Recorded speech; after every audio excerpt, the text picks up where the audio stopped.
Is this, would you say, a girl in some kind of trouble? Trapped in a burning building? Toe caught in the car door? Acute tonsillitis, perhaps? Not at all. She is merely the victim, with millions like her, of the most highly contagious epidemic of the century.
Australians, it was once believed, were an undemonstrative people with their emotions under tight control.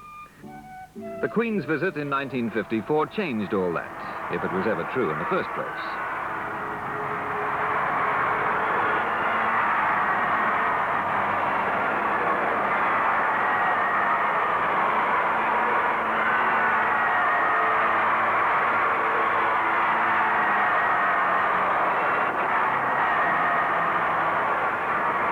Within 5 years of that occasion, the habit of getting excited over visitors has become firmly established.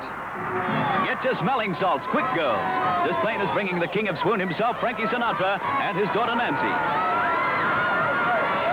He's here for a 2-week stay in Australia, but 10,000 screaming fans and Bobby Soxers at Kingsford Smith Airport want to see him now. Even airport mechanics down tools to watch police, and security officers escort Sinatra and the 14-year-old Nancy to the quarantine room.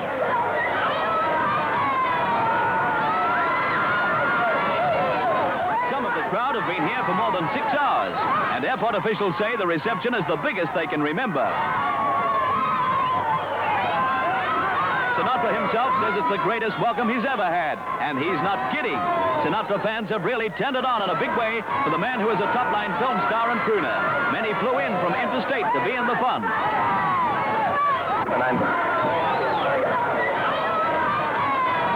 He goes by police car to the interstate terminal, and hundreds of Bobby Soxers rush after him. The swooner crooner is going to cause an awful lot of traffic jams if this keeps up. 10 years after the Royal Tour, and visits have become visitations.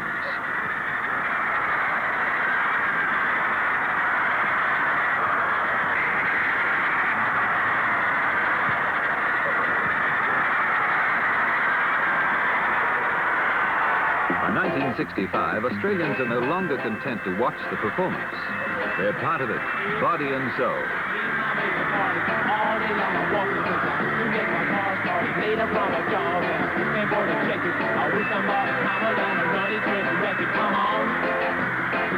Fans and the pop stars they worship have become a force that the barriers of convention cannot withstand. Parents protest, but their voices are drowned in the tumult. Newspapers hasten to report the breakdown of teenage morality and expand their under-21 section to 4 pages. Clergymen condemn the music of the devil and install a rock group in the crypt.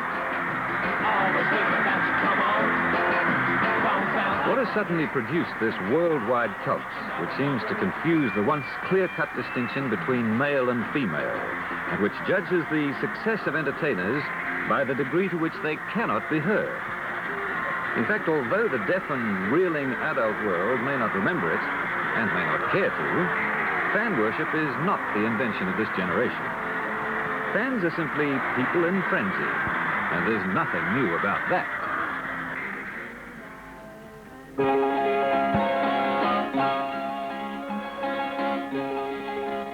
The road to Beatlemania stretches back more than half a century. Back to 1908, when the American producer Carl Laemmle invented the first film star, Florence Lawrence. He planted a newspaper story saying she'd been killed in an accident, and then published an advertisement denying it. The sensation made Florence the first actress whose name was used to plug a film. It was called Sisters.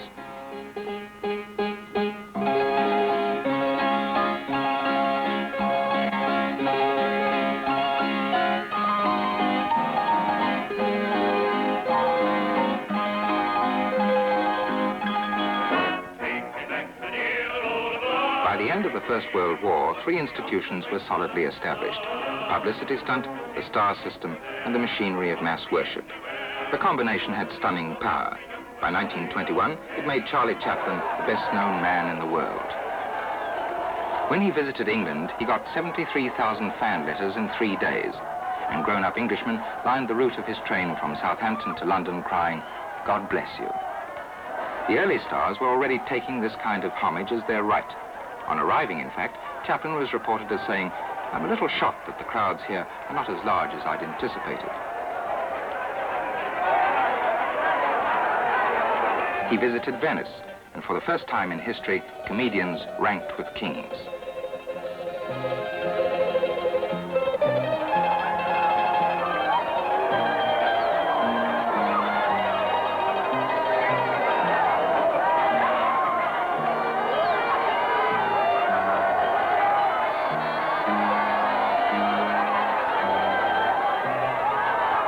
And even in Berlin, a city with many things on its mind, he was given the ex-Kaiser's hotel suite.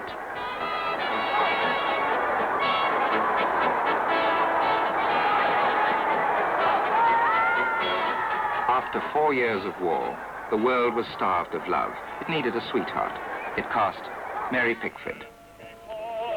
She visited London with Douglas Fairbanks Sr. on their honeymoon. The crowds closed in like quicksand, and she nearly lost her life. But the world's sweetheart was playing a realistic game. She said, no matter how demanding and exhausting the crowds were, they were infinitely preferable to being unknown or ignored.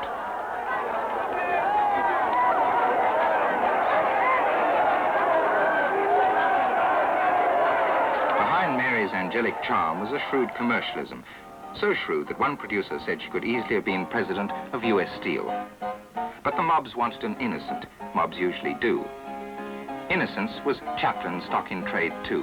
In 10 years, his pictures took $25 million.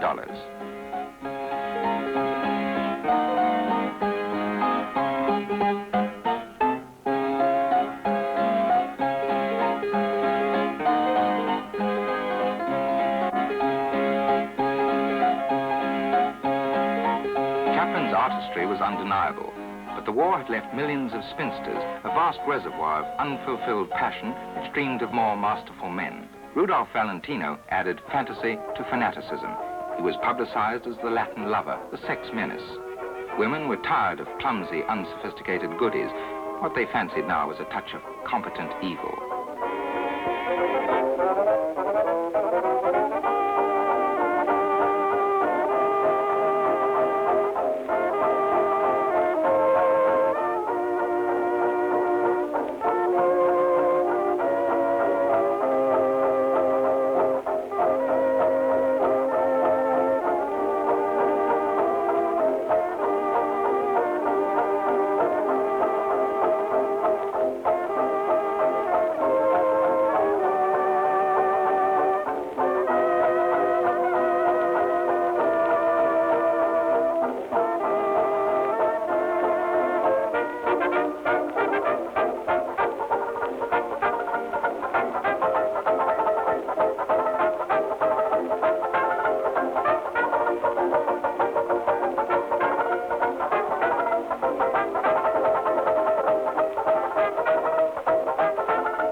Valentino generated the most morbid kind of fan worship, in which his followers mentally promoted themselves to the role of mistress.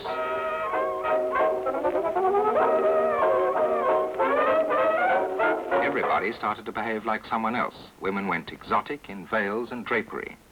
Men went exotic with sideburns and flashing eyes. And both went exotic in the tango, the dance of sin.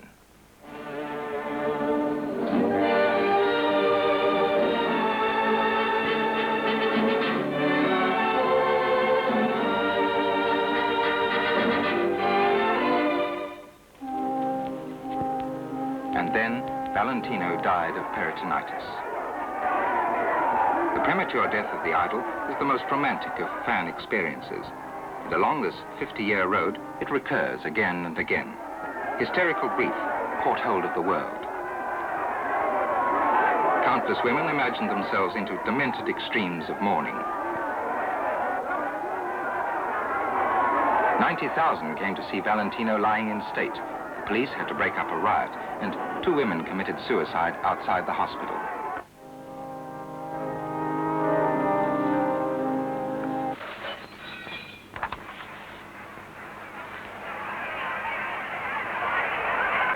The Puritanism of America, expressed in the ridiculous charade of prohibition, recoiled from its morbid fantasies, needed noisier idols, and had found them in the age of jazz. Vitality was the new gimmick, personified by flappers like Clara Bow, the It Girl. It was the frantic stamina, the zest for the good time in the uninhibited Charleston. With an It Girl, you could find perpetual youth and dance till the end of the world. Fellows with lum, they go and high, yellows away. They go, they jump right in and give it all that they've got.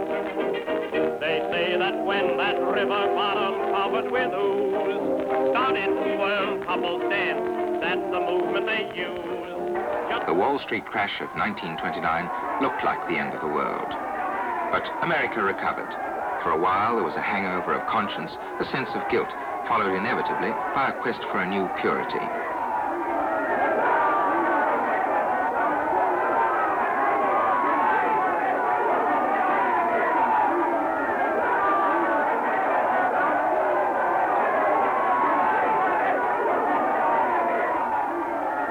Garbo was the symbol of this purity. Her beauty was classical, mysterious, and regal. The flippant scrubbers were out. The fans needed a queen. Garbo provided them with one. She survived the transition to the talkies by not talking too much. Queens in the 30s were enigmatic and unapproachable. Garbo had subjects rather than fans. But America, which had invented the fan system, still ruled it from Hollywood. And America is very much a republic.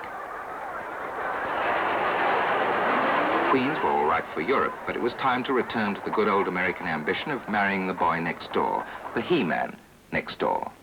Clark Gable wore nothing under his shirt, as Claudette Colbert discovered in a film called It Happened One Night. Again, the fans influenced fashion, and young Americans stopped buying vests. Men do it alike. You know, I once knew a man who kept his hat on until he was completely undressed. Yeah, now he made a picture. Years later, his secret came out. He wore a toupee. Yeah. No, I have a method all my own. If you'll notice, the coat came first, then the tie, then the shirt. Now, according to Hoyle... Drapers hated Clark Gable, but his popularity was impregnable.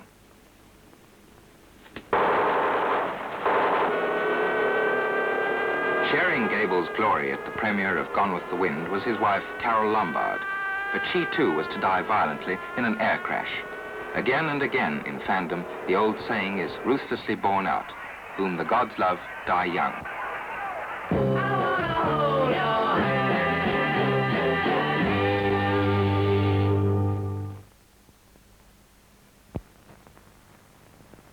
And sex appeal of Marilyn Monroe. Like Monroe, she was discovered playing a bit part in a minor film.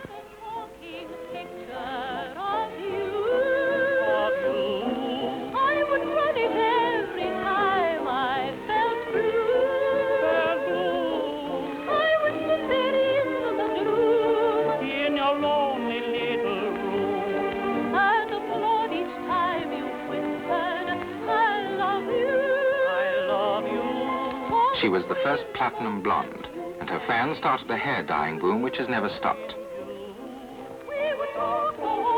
Harlow's most famous line was in Hell's Angels. Will you excuse me while I slip into something more comfortable? Jean Harlow and Marilyn Monroe had an allure which was based on the same simple secret. They had flesh that photographed like flesh. It made them real, and like real people, they met their deaths too soon. Again, the fans mourned.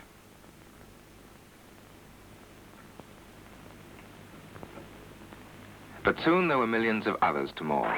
With the war, death became conventional. Staying alive was an obsession that reflected itself in sex.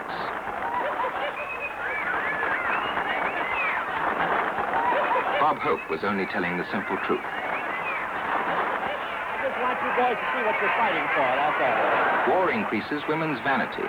The fans behaved like the stars themselves. Women began to domineer in trousers like Dietrich. Joan Crawford's padded shoulders showed a swaggering female authority. Nitwits tried to look inscrutable in Veronica Lake hairdos. They got scalped in factory machines and no one could read their typing. Betty Grable's legs were adopted by bomber crews. There were leg fans and breast fans, whose idols were Lana Turner and Jane Russell. But as often happens when men are at war, there was revolution on the home front. The whole virility movement was knifed in the back by American bobby soxers and a puny young man called Frank Sinatra.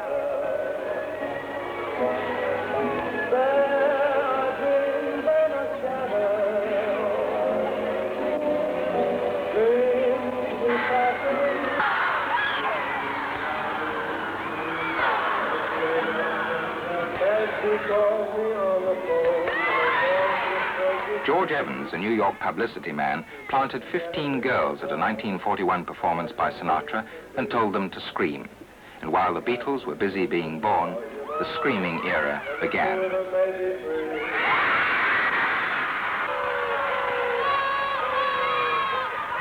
Show business was never the same again. For the first time, teenagers dominated the audiences.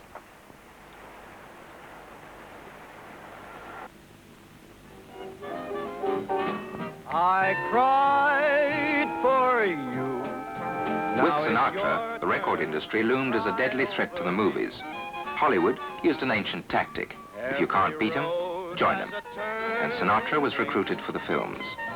That's one thing you're learning.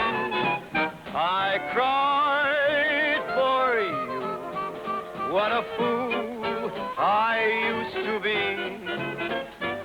Now I found two eyes just a little bit bluer, and I found a heart just a little bit truer. I cried for you. Now it's your turn to cry over me. I cried for you. What a fool I used to be. Now I found two eyes just a little bit bluer, and I found a heart just a little bit truer. I cried for you.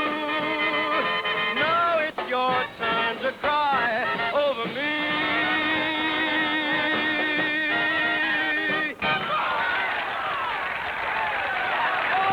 For a while after the war, the cinema boomed.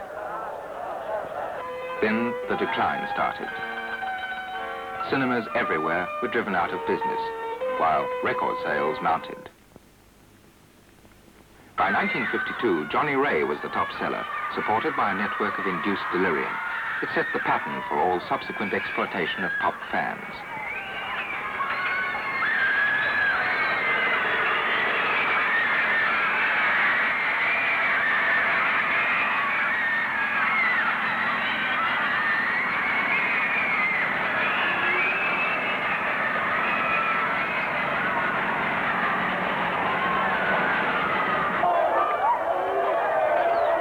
Tried to counter the competition with lavish film festivals. They offered sex in queen-size packages labeled Lollobrigida and Lorraine.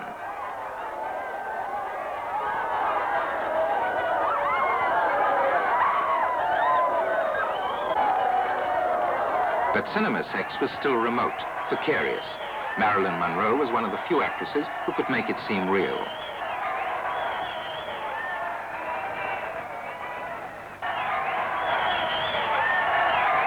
The meaning of the Korean War often eluded those who fought it, but there was no mistaking the meaning of Monroe.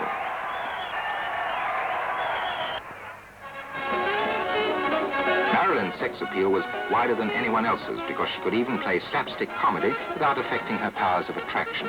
Her co-star in Some Like It Hot was Jack Lemmon, disguised as a member of the girls' orchestra.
Sinister ratio between the number of her worshippers and the shortness of her life.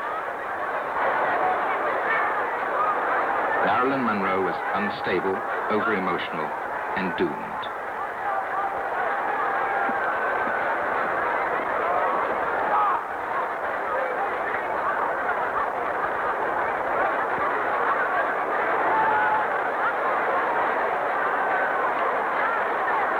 She dared not wait for her popularity to dwindle.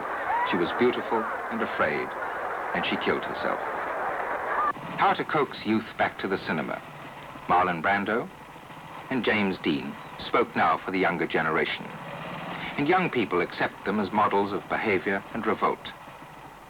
Without striving for it, Dean acquired enormous influence over American and continental youth. He represented their own confusion and mistrust. In 1955, he crashed to his death in his Porsche sports car, yet another idol blotted out at the summit. In Dean's case, thousands of fans reacted in a weird, unhealthy way. They refused to believe he was dead. And even today, fan letters are still addressed to a man whose death mask lies beside Beethoven's in an American university. The hallmark of James Dean was a perverse resistance to convention, and Bridget Bardot fanned the same sullen flame in the 50s.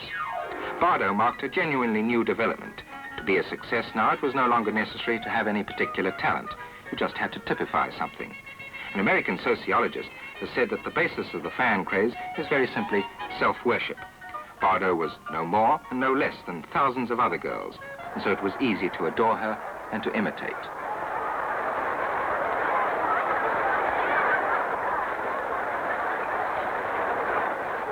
When you look into the crowd and see so many rivals, insecurity festers easily.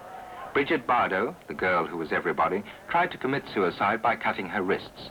She lived and looked again for love.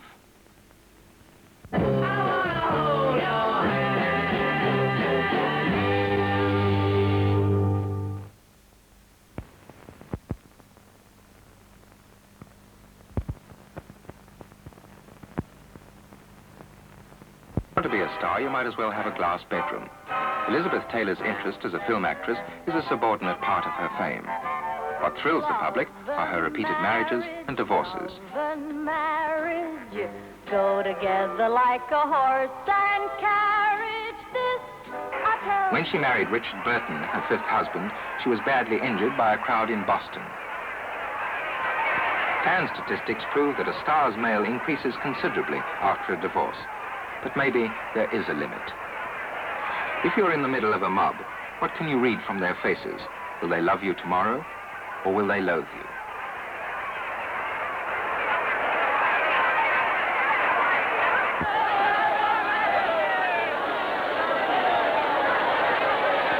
The decisive turn on the road to Beatlemania came in the middle of the century. Up to then, the fans had been gaping onlookers on the sidelines of life. Now they began to disrupt it.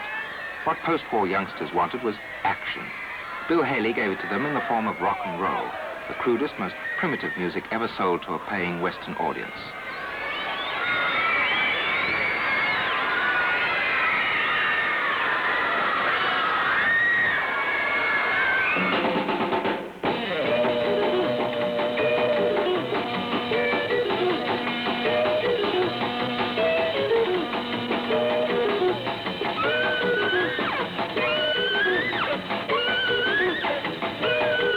Rock and roll was not so much entertainment as incitement.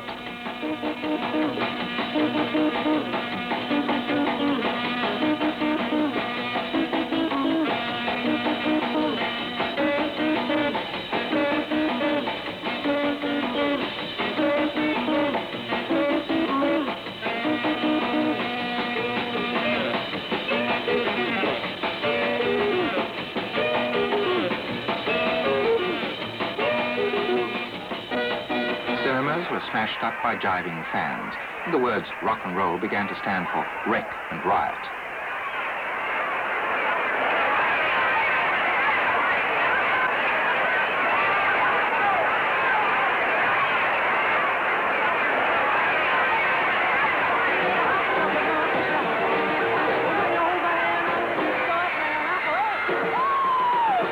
The people who called the tune were younger and younger. The spending power of teenagers increased until in Britain alone they are spending £1,000 million a year. With that kind of power, youth could create its own gods.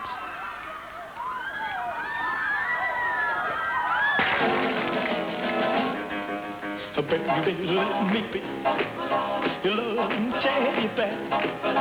Put a chain around my neck and lead me anywhere. Let me be, oh, teddy bear. I don't want to be a tiger, 'cause tigers play too rough. I don't want to be a lion, 'cause lions ain't the kind you love enough. But it's gonna be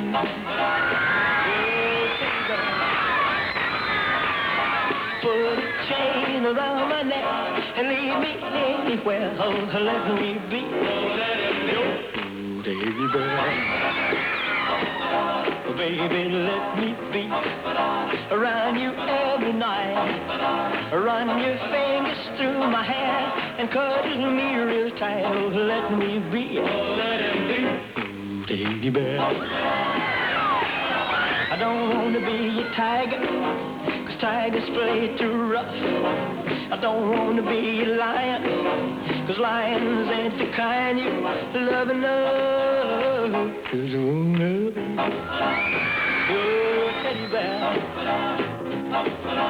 Put a chain around my neck and leave me anywhere. Oh, let me be, oh, teddy bear. Oh, let me be, oh, let it be your teddy bear. I just want to be your teddy bear. Elvis Presley got through his army service without damaging his career. His early fans of the 50s are married now with young children. But halfway through the 60s, Presley still commands a huge following. The show business slang for middle-aged fans is Nellies. The Nellies tried to get their own back on the kids by raising a chubby new idol of their own. Its name was Liberace. The most devoted ones were called Wet Nellies. When Liberace simpered, they drooled.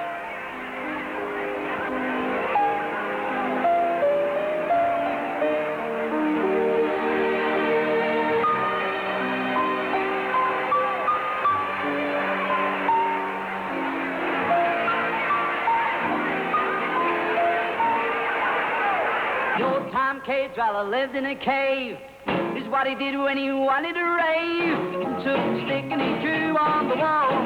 Age and youth reached a truce over Tommy Steele, the cheerful Cockney youngster who appealed to mums and school kids alike. Shake with the caveman, baby, make with the caveman, oh boy, break with the caveman. Style tight, style of might, I hold your baby very tight. His way with women was rather neat. Love a girl right off her feet. Fans are supposed to go cold on a pop singer who marries. Steele was one of the first to defy that tradition and survive.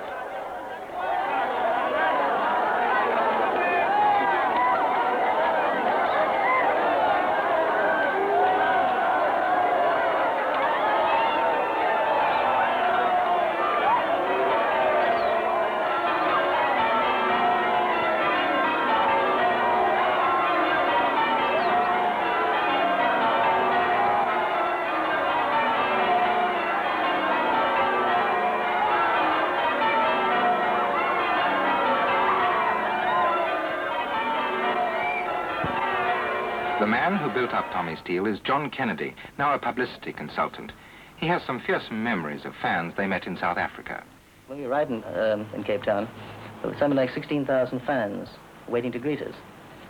And of course we were completely in their hands, and we were asked to get into an open car and drive through the main street, which we did, not knowing what was about to happen. And all I know is about 3/4 of an hour later, when we all sort of recouped, Tommy was practically unconscious. We're in the middle of 16,000 fans, and there's absolutely nothing you can do about it. And we literally had to fight, using our fists, our feet, and just about any weapon we could get hold of to fight our way out of it. But Kennedy had a different problem in Australia.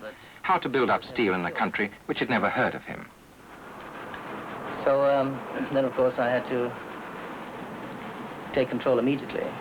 I started organizing Tommy's welcome into Australia, which was literally practically bribing school children and, in other words, getting as many people as we could to the airport to greet him. But fan mob worship, or mobs, it's a highly organized business. Well, they just don't happen. But of course, you've got to live with it. If you want to pack your theater, or you want to sell your records, or you want to create some excitement for an opening night, you've got to have it.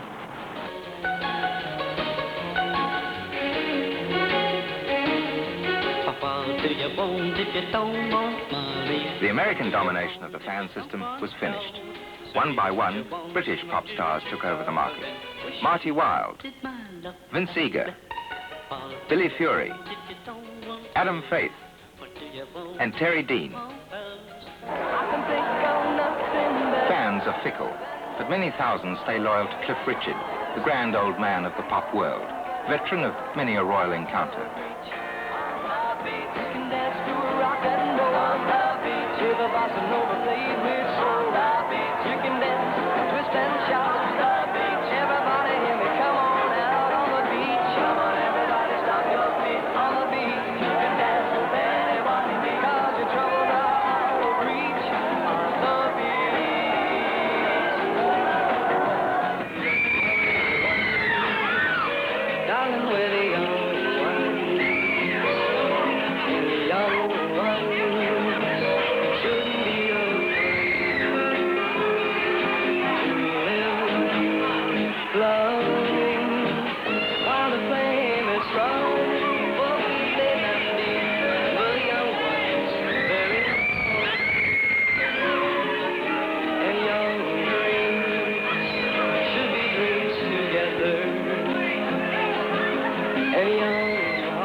With the Beatles, a truly startling milestone was reached.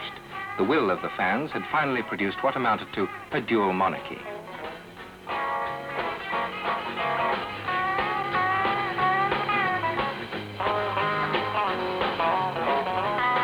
And the fear of not being with it gripped our leaders. And a group of young men using techniques which Mr. Butler and I might not easily have acquired.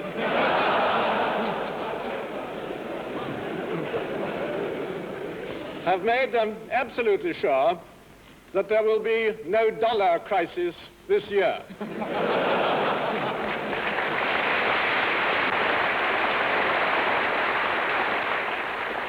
The Beatles are now a secret weapon. Come on, one at a time. Oh, I've got it. You'll hand it over, yeah. Where's, have you there's yours. Yeah, thank you very much. John. There's yours, John. I think somebody's got to say a word. It's very nice indeed to get, especially to get one each, because we usually have a bit of trouble cutting them in 4. I'd just like to say thank you very much. It's a great honour. Thank you. Now, Paul. Same goes for me. Thank you very much for giving us this Silver Heart. But I still think you should have given one to good old Mr. Wilson. on, Ringo. Anyone who knows us know I'm the one that never speaks, so I'd just like to say thanks a lot. I'd just like to say the same as the others. Thanks for the Purple Hearts. Bill, how are you? Sorry about that, Howard. We'd like to sincerely thank you all, and we've got to go now because the fella on the film wants us, and he says it's costing him a fortune. Thank you. When princes and politicians pay open homage, why criticize children? 80% of the fans are under 21, too young to vote. They've learned for themselves the power of a shouting mob. What happens if they grow up believing in that power? Baby, take a chance with me. Little chance with me.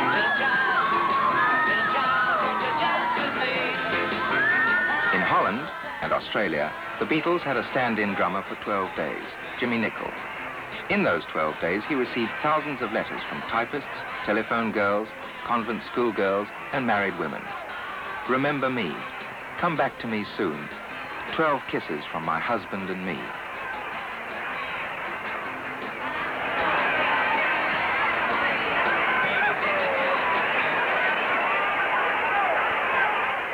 What do you feel when you're in there, in the center of the mob? Is it so dangerous? Chris Curtis, drummer with the Searchers. Not towards us, it's mostly a friendly feeling, but, you know, it's a bit panicky for us because they're all trying to get to us at one time. You know, people could misconstrue it as hostility, you know, people grabbing at our clothes and things.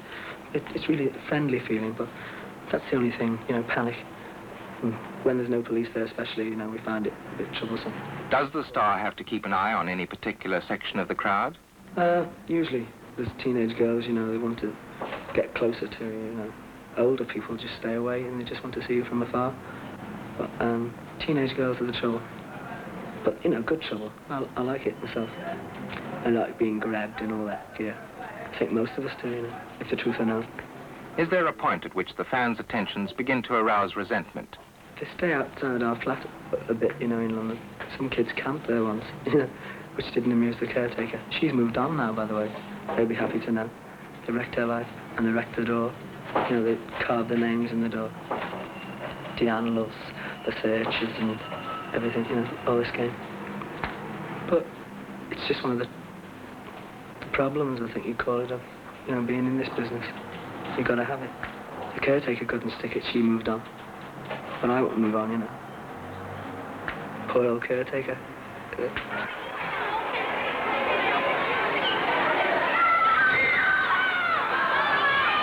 Mob making is a skilled science. The mechanics of it are tricky.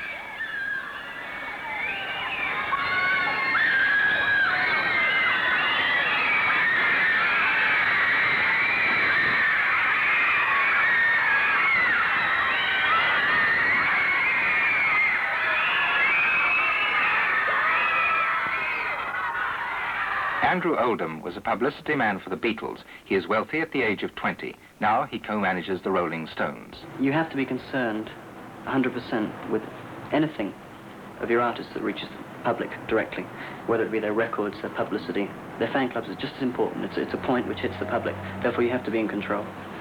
In the early days of 58 and 59, I think you could take whole pages in this and whole pages in that and say, bang, here is a star. And to an extent, the public would accept this and buy your product. These days, they're much more selective. The sex angle is usually fairly subconscious. If you told them what their motives were, they probably wouldn't believe you, they'd laugh at you. But it's there, it's very strong. It's based on the premise that that fellow on stage is there for me, and eventually I'll be able to have him. The war between the pop stars and the movies is over. Pop is the ruler now, and it bends the cinema to its own purposes.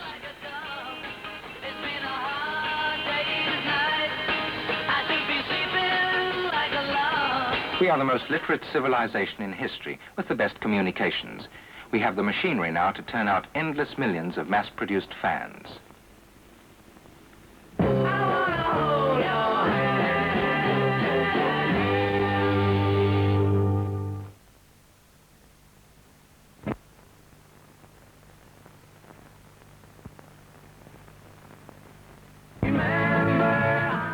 To Beatlemaniacs, the desire to be close to their idols is the overwhelming impulse in their lives. Its fulfillment, of course, remains for most a heart-rending dream. And so there blossoms the billion-dollar business of giving addicts their instant Beatles. Next to herself, she likes Ringo best. To genuine fans, every minute, every action of a pop star's existence is worthy of the closest attention.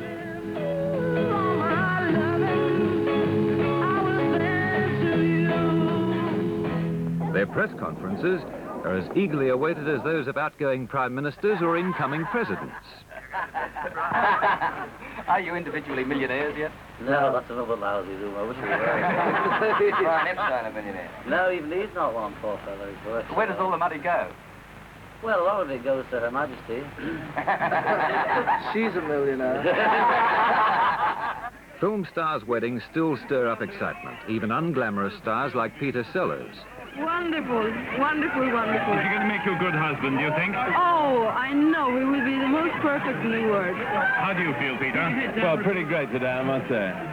But no one likes to think what might happen when Paul or Ringo walks out of church, bride in hand, to face their betrayed admirers. But the final destruction of all established concepts of entertainment, the ultimate rebuff to the square world of the oldies, must surely take place at a concert. Here, the fans produce the sound, leaving the idols only the need to appear.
Some, the result may barely deserve the name of music, but it's sweeter than the harps of angels to Brian Epstein, the Beatles manager.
But were fans all that different in Grandma's time?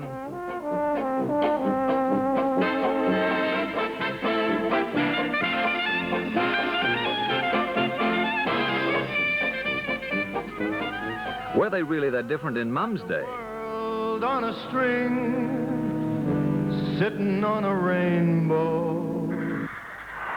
The behavior of fans changes with each generation, and today they're certainly getting younger. But what never changes is their compulsion to deluge their love on the stars who gratefully accept their money. One thing seems certain, fan worship will go on breeding fans, because fans are just us worshipping us. And if the Beatles have been more successful than any before them in arousing their followers to frenzy, it's because they, more than any entertainers in history, have seemed to share the emotions of their fans. Only a couple more things to go in. Can you put it? Can you get it? Yeah, I'm plenty of room in here. Okay. Okay. That's it.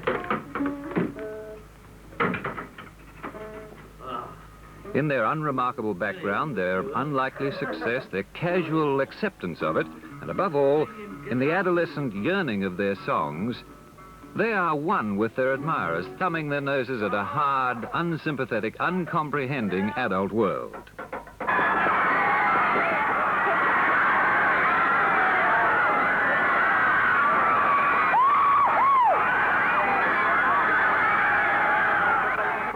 When the Beatles come to town, the sun comes up like thunder.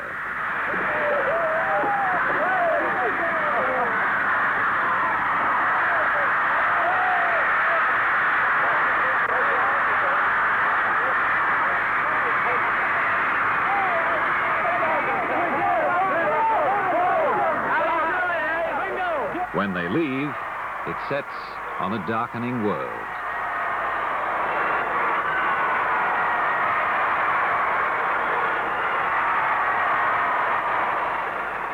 Parting, wrote Shakespeare, is such sweet sorrow.